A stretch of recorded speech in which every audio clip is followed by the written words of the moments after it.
Hello and welcome to the Kscope podcast 2017 Roundup-a-thon or Christmas Podding. Billy Reeves here. It's been another great award-winning busy year for your favourite record label.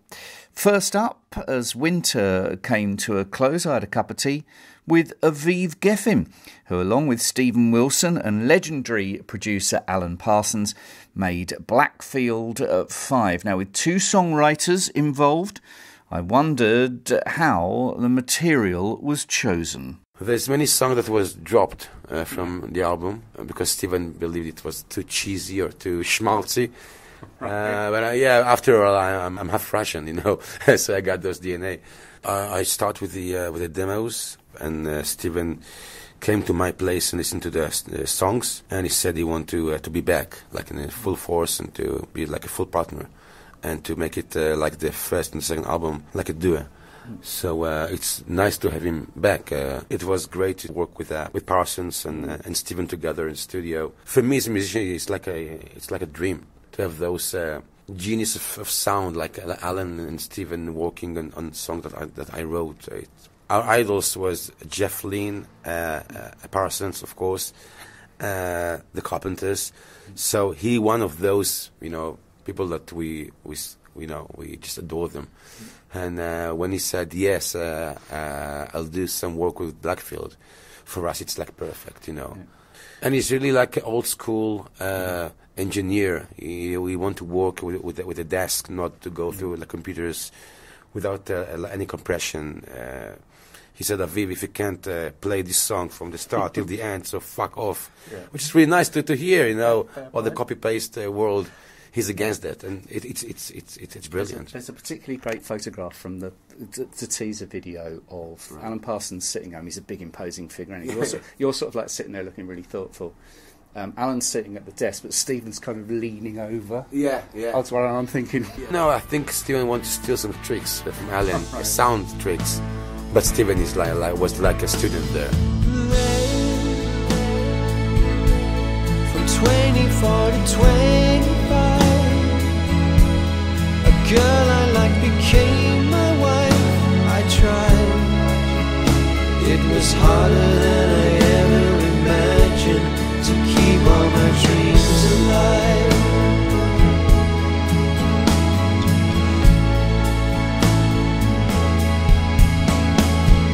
Then,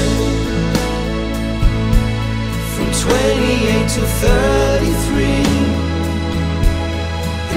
responsibility, child. And I worked hard to give her a home, to love and to shelter her.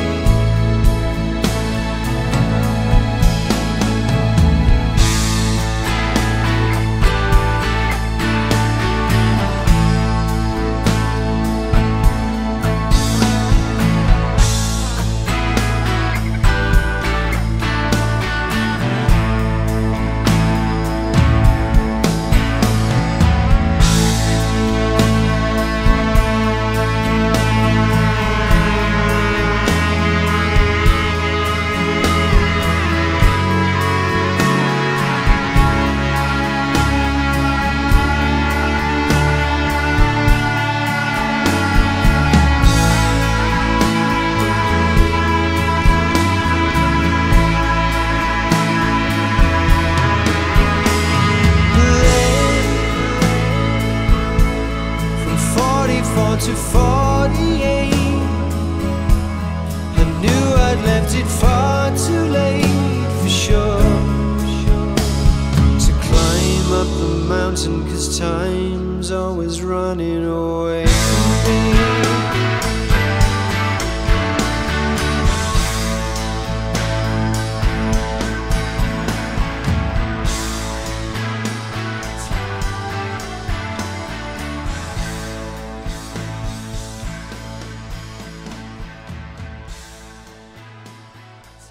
That's from Blackfield 5, and it's entitled From 44 to 48. Also, at the beginning of the year, I had 2 chats with the great Richard Barbieri, probably best known for being part of 2 of the greatest and most popular British experimental bands, Japan and Porcupine Tree. Firstly, we spoke about Japan's bass player Mick Karn. Kscope released a series of Mick Karn records, both solo and with Peter Murphy in Dali's car, so inevitably I asked Richard for his memories of Mick and being in Japan together. Whenever I think of the 3 of us, I just think we spent nearly all our time not making music, just being mates. Yeah. And we never spoke about music. We'd never talked. That's interesting because the kind of rock and roll mythology suggests that Japan split up because they fell out. Yeah, well, I suppose that was the more important thing than the music. Right. Okay. That was always always came first. Mick and Steve and myself. I think we were just mates who occasionally made music together. Right. Okay. It was always relaxed when we did, because we'd been through that whole thing of being in the studio and being under great scrutiny from each other, and being pressurised by each other to do good things. So once you've kind of come out the other side of that, and you've sort of psychologically survived that, as quite young men, then you can record in most situations. And I think the whole vibe of our thing was to be quite funny and sarcastic about it all. He is a one-off. He's quite unique, and I find the albums very enjoyable because I'm always quite surprised by them. Yeah. That some of them just do take me by surprise. I just think, what is he doing there? Why would he think of doing that? But then if you look at his sculptures, it's not, then it's not such a surprise, I suppose. Yeah, I guess in many ways they're oral sculptures, aren't they, a lot of the time? Yeah, and he is a bit of a surrealist. I suppose he's a musical surrealist. Yeah.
Mick Karn from the album The Concrete Twin. That is Ashamed to be a Part of Them. Now, I also spoke to Richard Barbieri about his immersive solo album, which was released this year. It's entitled Planets and Persona.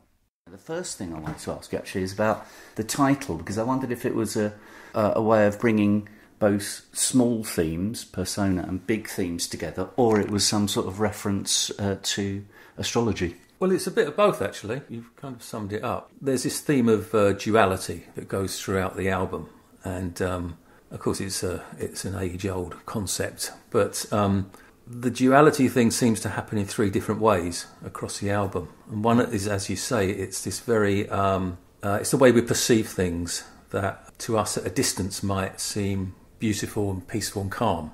Yet if you were in the midst of the actual atmosphere itself, it would be very turbulent and violent. So it's kind of this, how distance can change our perception of things. And, you know, I've always been a little bit attracted to planets and to the solar system.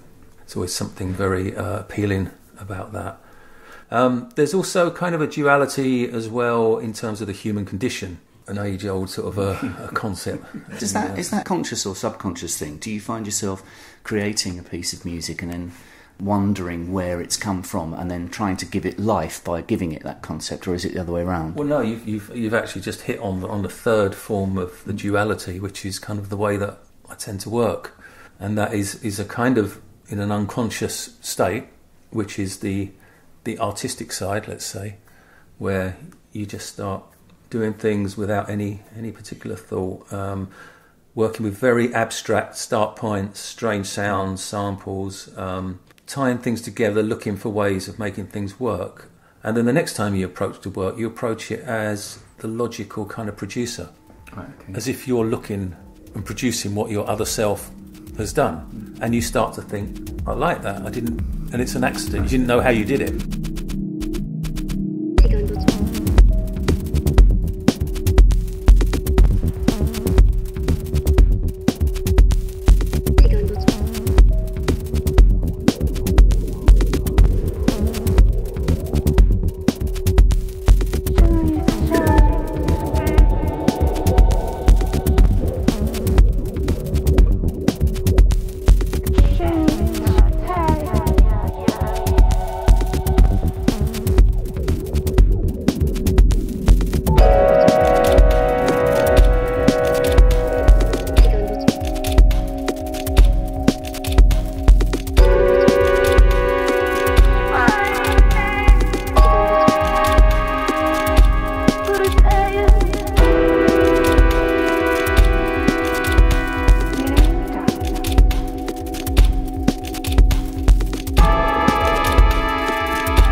That's called Solar Sea from Richard Barbieri's album Planet and Persona. And I ask you, dear listener, there are plenty of other planets out there. Could there be any life just 40 light years away? The 360-degree video for that track imagines what these worlds would look like, and you can check the video on Kscope's channels. Now, as spring has sprung, I had a look back at some of my favourite Steven Wilson tracks and interviews as Steven announced his new LP and huge tour. And I went back to the Insurgentes discussion. And of course, on Steven's mind during that conversation was the way that people use iPods. And I think what he's got to say here about the Insurgentes album and documentary still rings true. I decided that, hey, you know what, let's make a film of me making this record, but let's make the whole making of the record kind of an adventure. As it turned out, it became much more than even that, because we began to incorporate two other strands into the filming, first of which was this idea about how has download culture affected the life of a working musician. And I talk a lot in the film about, you know, iPods and MP3s and how that's changed the way people listen to music, the way people relate to music, completely changed in the last few years. It's almost like it's just this complicity and just allowing this to happen. So I decided to talk about it, and that led on to this idea of for fun, we bought 10 iPods off eBay and we destroyed each one in a different way. You know, and it's funny and it's frivolous, but it's entertaining, which of course the movie's supposed to be entertaining, but it also of course raises the points and leads on to the discussion about, you know, why is he doing this? And there was three things for me. The first thing was, yes, the idea of the album as a musical journey was kind of being lost, I felt, particularly with people, you know, listening on shuffle, you know, on their, and that was the second reason, the playlist mentality, which is kind of anathema to me, because I grew up with this idea that you put on a record at the beginning of side one and you allowed the musicians to take you on this journey, the way they'd sequenced it, the way they'd planned it, and with the kind of shuffle playlist mentality, that's completely gone. I'm not saying everyone has their iPod on shuffle, but a lot of people do. And a lot of people just, there's always the temptation to skip and flip around. So that's the second reason. And the third reason is the complete negation of presentation and packaging. For me, the great classic albums, you cannot think about those records without thinking of the artwork.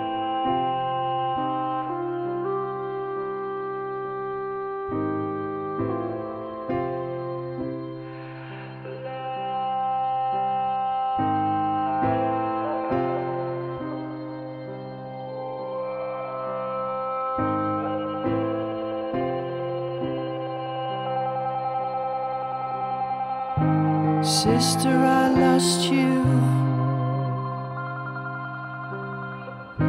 when you were still a child, but I lead you now, and I lead out for my life. I'm afraid to wait, I'm afraid to love.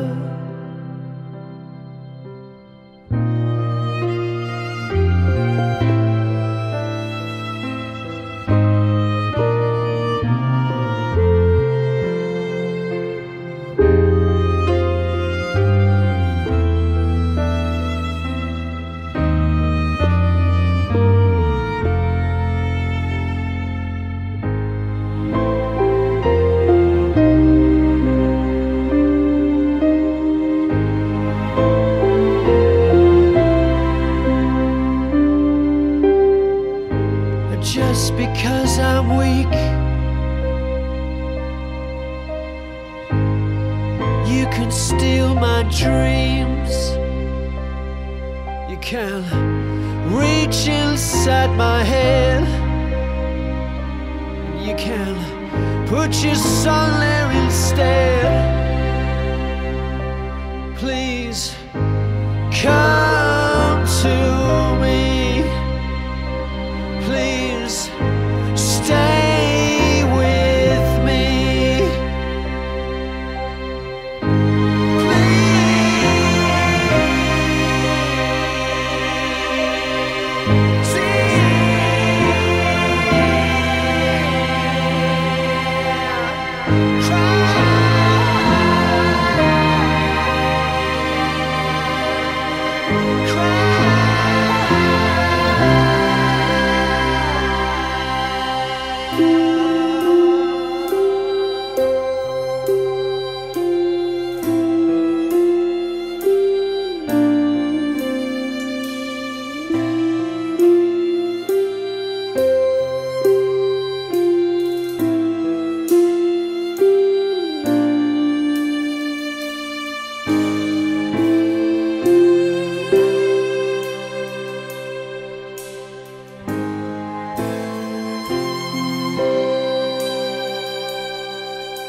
Sing to the rain, I miss her so much. Sing to the lily, I miss her so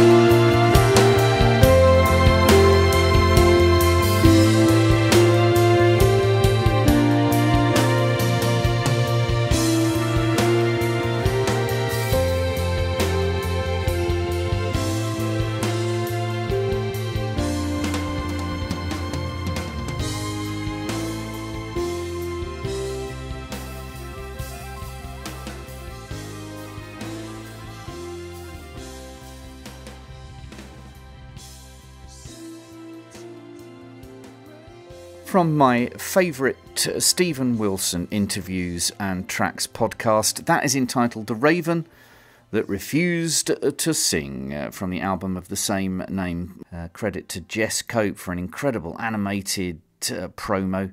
That was her first for Stephen, which kicked off a very fruitful creative partnership. Now, Anathema released their album The Optimist as the UK saw the signs of early summer in June and engaged in a snap general election. The LP won Album of the Year at the prestigious Progressive Music Awards in London, an award voted for by the readers of Prog magazine. So just preceding their massive world tour, I got to hang out with two of the Cavanagh brothers, Daniel and Vincent, and I wanted to discuss with Vincent a slight change in his vocal technique. Sexy, I thought. Sexy? Yeah, I think so. Wow. Saucy. Saucy. There is a bit, actually, where I think he's like that, and I forget what song You want is me to that talk about how sexy my voice is? Was that a deliberate thing? Well, there's a double tracking thing as well, I think, which helped. The vocals being double tracked as well. It's the Scottishness. It's Right. Scotland has this effect on you, and especially Tony So Dugan. the heather. He just makes you feel sexy. Right, okay. Was it a deliberate thing, though? Did you think the material suited, being a little bit more I didn't think soft? about it. Really? I just did it. I've interviewed you together once. It was in a cafe 2 albums ago in Soho. I've interviewed you separately 6 times, 5 times, and you both, separately and together, usually say the same thing to me at the end of it, which is, we want to make the greatest album that we possibly can. We haven't done it yet.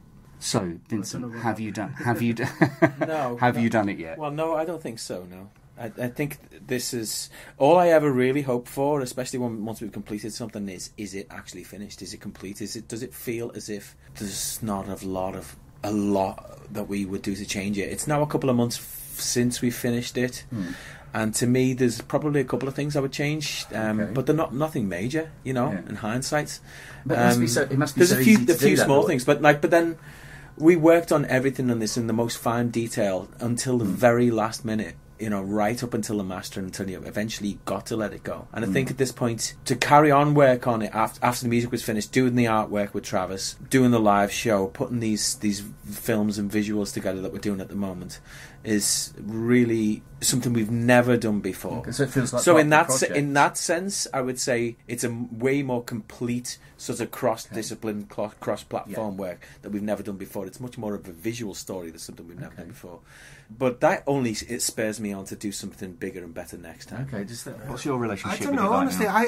I wonder if we'll beat this, but I think we were better prepared this time. Yeah. But I remember being about May, June last year, like a couple of months into the demos, and I thought everything I'd written was absolute crap. All of it was just utter shite. And it ended up being okay in the end. And I have absolutely no idea what the next album's going to be like. But I didn't know what this one was going to be like.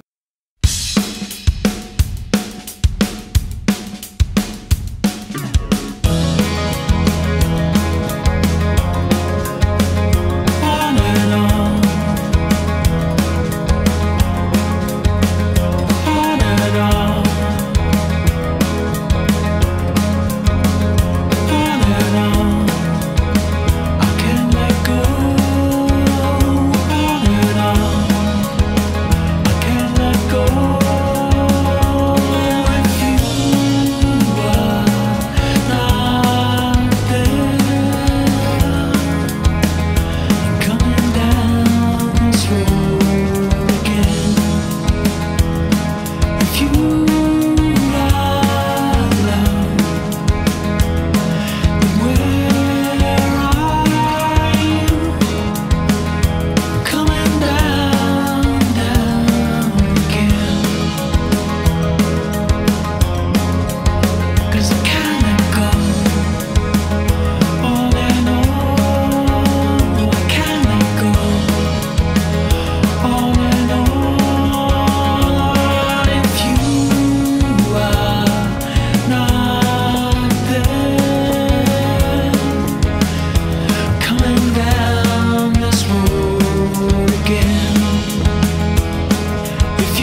Anathema, Can't Let Go, from the Optimist. The 360-degree video for that track is well worth your time. You'll find it, as with all of the videos, at the Kscope YouTube channel.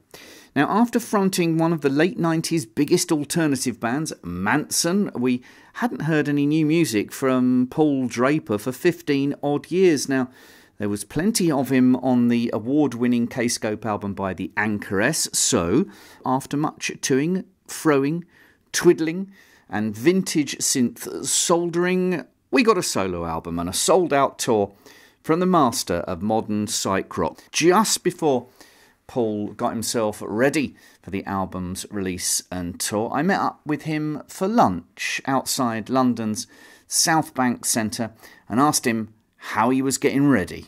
This week is the start of one of the 4 sacraments of the music industry. There's writing, there's recording, there's promo, and there's live. Which do you prefer? Well, of course, obviously for the past 10 years I've just been doing writing and production. You know, I haven't had really to do any promo or live at all. I mean, I did do a few little bits of things, but I think what happened is I stuck my head above the parapet and did quite a few interviews that had been offered to me to launch the Anchoress album, because there's such a sea of music out there on the internet now, and then obviously Catherine's album rose and became a very critically acclaimed album, and then the pressure sort of came on me to do my solo album. So this is the first week of my promo, so I'm here in the centre of London. I can see the River Thames, I can hear the rumbling of the trains, and we're sitting next to one of my favourite buildings in London, the South Bank Centre, and I've just been down to Virgin Radio today to do my little spot on Virgin Radio. Now it's the Kscope podcast, then I've got Yorkshire Evening News lined up.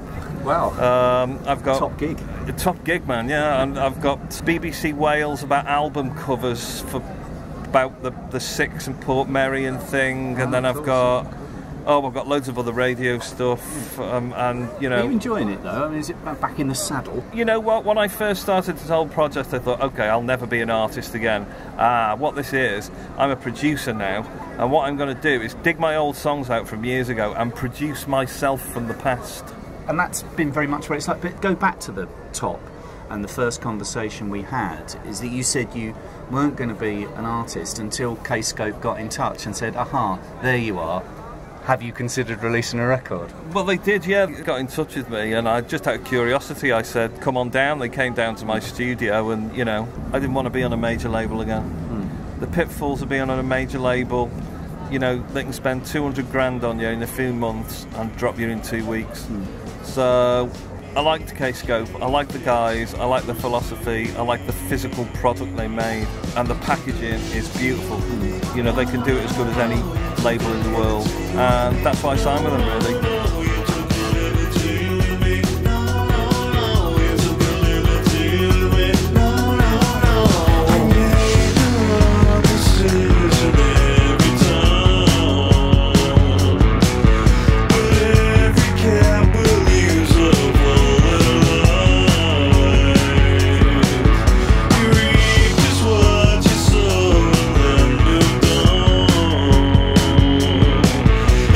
Very nice.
Paul Draper from the album Spooky Action, co-written with Catherine Ann Davis. That's Who's Wearing the Trousers. Now, as the leaves began to turn golden, I had a fascinating conversation with Ulrich Schnaus and Thorsten Questioning, part of the current lineup of Tangerine Dream, the group that invented Cosmetia. Edgar Froese may no longer be part of this astral plane, but he left instructions. Edgar decided to renew the lineup with Ulrich and skip some of the other live people like saxophone and percussion and guitars, and to come back to kind of sequencer driven and more electronic, pure electronic music. And so he invited Ulrich to join us, and he called this phase of the band Quantum Years, and sadly he died in January 2015, and as part of his wishes and wish, he already did many sketches, arrangements, recordings, and on the most the biggest part were concepts. We spoke a lot of times about how we should make music in the future of Tangerine Dream, and how album and live performances should happen. And he left us a bunch of sketches, many hard disks, and because it was Edgar's wish, there was kind of no decision to do it or not. So, but it's kind of an order to fulfill the vision of his Quantum Years concept. And as you know, as Germans, we very much like following orders. Yeah.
Tangerine Dream from Quantum Gate. When everybody's dancing, it is time to leave. Next, a trip to mining country, Nottinghamshire, on a rainy autumnal day for a welcome cup of black tea with Daniel Tompkins of Tesseract and Sky Harbour, along with Jordan Turner, to chat about their beautiful LP as White Moth, Black Butterfly. Now, Daniel Tompkins also works as a vocal coach, so I wanted to ask him for some top tips. What's actually the hardest word to sing? Is it going? I mean, obviously, if you take a word outside the rock and roll lexicon, barbecue is going to be quite difficult to fit into a song. But within the rock and roll lexicon, why is going the hardest word to sing? I don't know, actually. That's a really good question. Now, I teach diction in singing, and I understand now that actually there should be no difficult words to sing. Okay. It's all about modulation and cleverly shaping the vowels or consonants within a word to make it easier for you to sing. So it really is just about using good embouchure and placing that tone just right. Okay, so depending on where you're in range. So I couldn't give you a word. I'm gonna make you a star. David Essex, come here. The voice is incredibly subjective to the individual. So in actual fact, what may work for you might not work for me. So it is very much about finding something that works for you. So there may well be a little trick that might work for you but not for me. So vocal silence is massively important in maintaining a good voice. Stretching your vocal cords from top to bottom in the morning, in the afternoon, in the evening is massively important, because for endurance in singing, it's not just about breathing, it's not just about being healthy, it's about developing strong vocal muscles, and there are two groups. You have a CT muscle and a TA muscle. Right. And if you can stretch your cords out from the bottom of your range to the top in a sweep, like a... Go on then. My tinnitus. Right, all you're doing is grabbing hold of them. Do that again. You're grabbing hold of them and you're making them pliable and stretching them. So if you do that daily, you're building new habits, new muscular habits. And if you can have a high protein diet, you're rebuilding muscle tissue to coordinate in a certain way. That's how you strengthen your voice. Aren't you absolutely paranoid, though? When you're going to America with Tesseract in the next few weeks and Europe, aren't you absolutely paranoid? Stay away from me. Do you know what? Say that cough, keep that cough away from me. A little bit, yeah. You do have to kind of like be clever. You can change a guitar string, but you can't change no, you can't. You have to be clever. If there's somebody coughing, I walk the other way. If somebody shakes my hand and they've got a sweaty hand, I'm afraid I'm going to wash it. Fist bump. Fist bump. Just fist bump. That's my topic. Yeah. So, I think that probably concludes our business. Thank you very much for the tea. But obviously no milk in it. Why shouldn't I have milk in it? Well, dairy products aren't good for your voice, are they? Chocolates, I understand. While you are following me, and I know that this is dangerous, trying to find some excuse to keep you in the dark. You've seen my crime, and you tell me you know that this is dangerous. Hear the cold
Daniel Tompkins of Tesseract and Sky Harbour, Keshav Dar of Sky Harbour, with string arranger Randy Slaw and Jordan Turner on vocals for that one.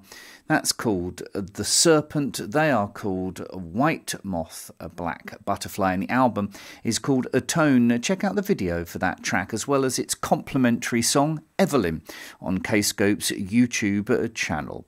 MARIUSZ DUDA of Riverside, one of Europe's biggest rock bands, has had a tough time of it lately, which, as catharsis, wraps like a blanket around his remarkable latest LP as Lunatic Soul, entitled Fractured. Perfect as the nights drew in and we cuddled up to the radiator, but also, as MARIUSZ says, the first Lunatic Soul LP that can be heard in the daylight.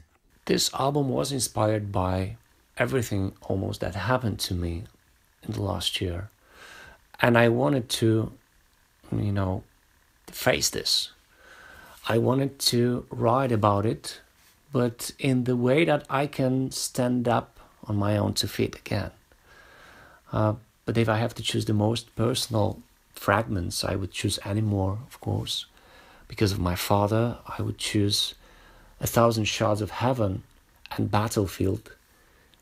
These two songs are about how to deal with your memories that can hold you back. 1,000 Shards of Heaven is about how to transform your bad days, your failures, into something positive.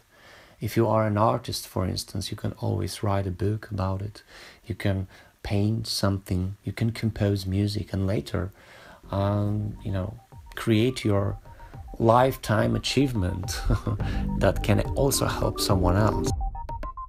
I wanna tell you about something. You don't talk to me anymore. Wanna share my innermost desires. You don't talk to me anymore. I need to show you what I'm like, what I've achieved, what I have understood. Then you might tell me you're proud of me, but you don't talk to me anymore. I wanna show you my words on paper, but you don't talk to me anymore. Just wanna say that I am sorry, but you don't talk to me anymore. I need to show you what I am like, what I've achieved, what I have understood. Then you might tell me you're proud of me, but you don't talk to me anymore. But you don't talk to me anymore. But you don't talk to me anymore.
Lunatic Soul, and that's entitled Anymore from the album Fracture. Check out the video for that also.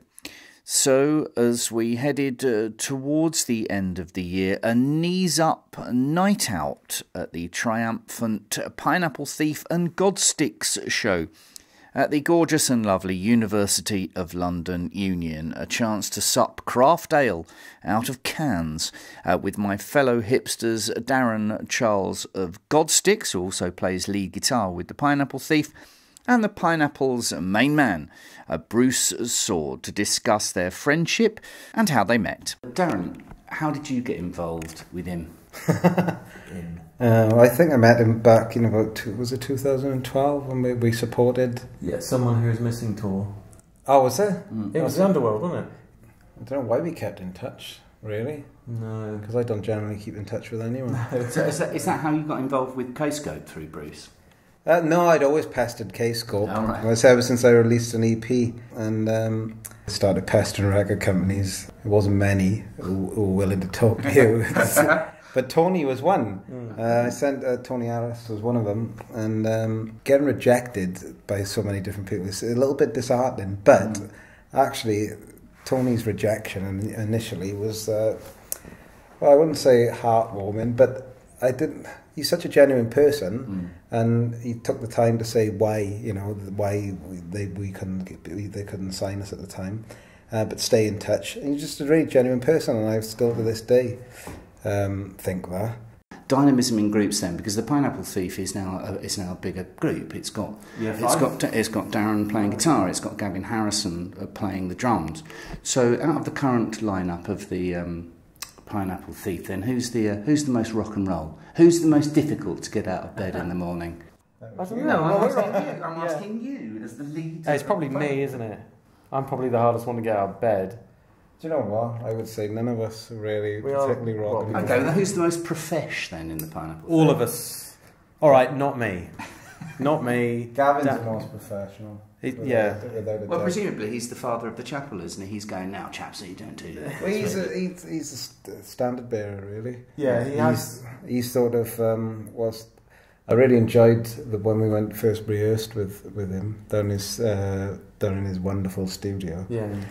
I remember went to the artist's house. Well, he forced us. We recorded the rehearsal, and something that probably me and him very rarely do, and forced us to listen back to ourselves, and realise that lots of things were shit. There we did, yeah. Basically, but he made us do it, and he wasn't as tolerant as we would normally have been of like mistakes. And no, because we were there going, oh my god, is that how my voice sounds? He goes, yeah, Bruce, that's how it sounds out the front. I go, right, okay, I better go and sort that out.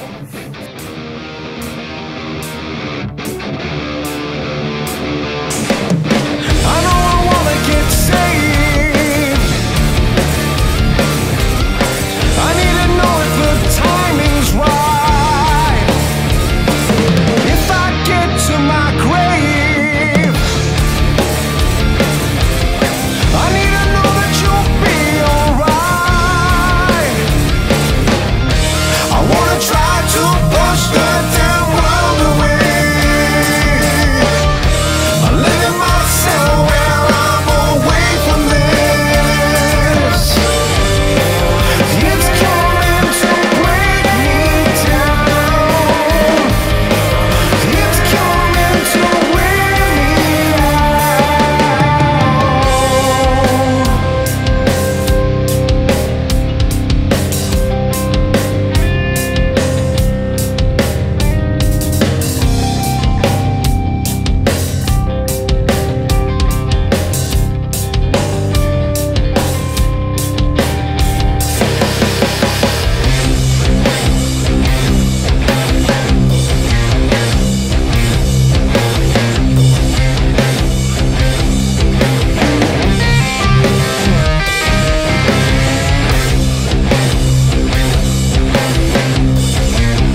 fend for yourself.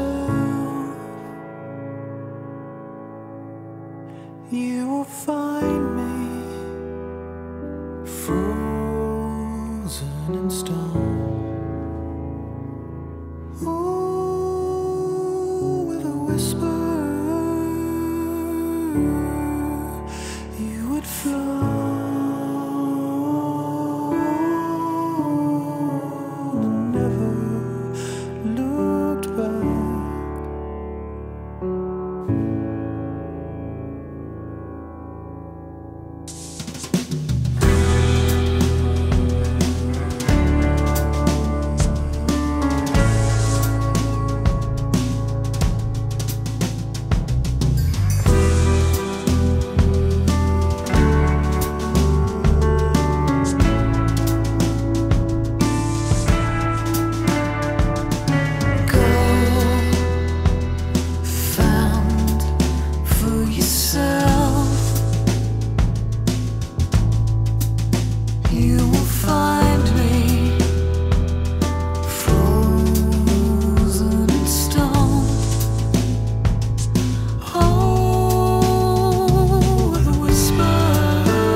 Fend for Yourself, The Pineapple Thief, featuring the Anchoress. There is a live concert film featuring the Pineapple Thief with Gavin Harrison from Porcupine Tree and King Crimson on drums, entitled Where We Stood. And before that, you heard Godsticks, whose Darran Charles plays lead guitar for the Pineapple Thief these days.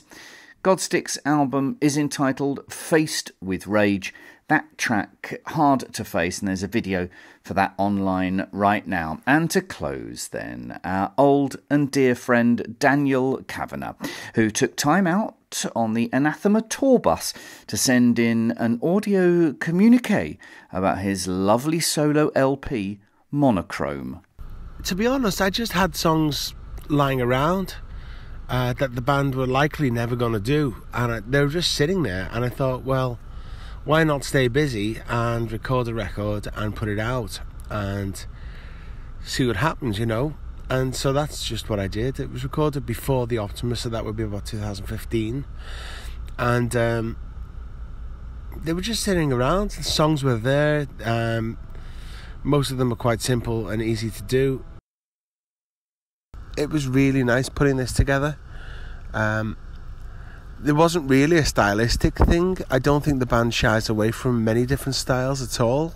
But I would say that it was easier to make a meditational kind of trance-like series of songs because I wasn't bound by the formula of what the expectations are of a rock band. Danny Cavanagh there. My thanks to him and all the artists who have spent time with me this year. And thank you, dear listener, for joining me, Billy Reeves, for this episode of the Kscope podcast. We're humbled by the music played here and also by the fans and listeners that make our label possible. Keep supporting independent music by liking, sharing and subscribing to the Kscope podcast.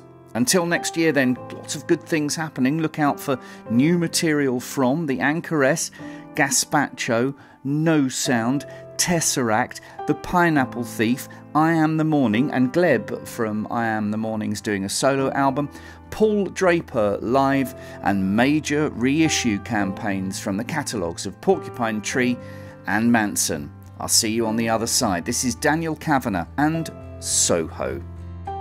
Happy Christmas. I feel you around me. I feel you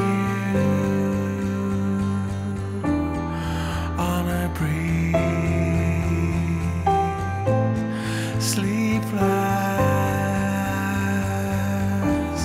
silence. I'll wait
feel you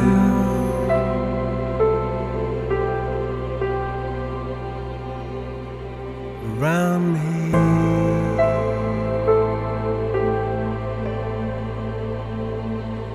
I feel you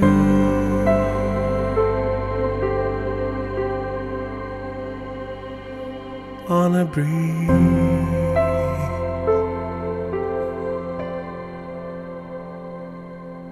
Sleepless,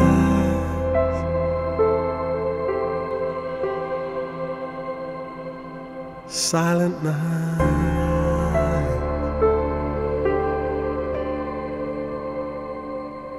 and I'll wait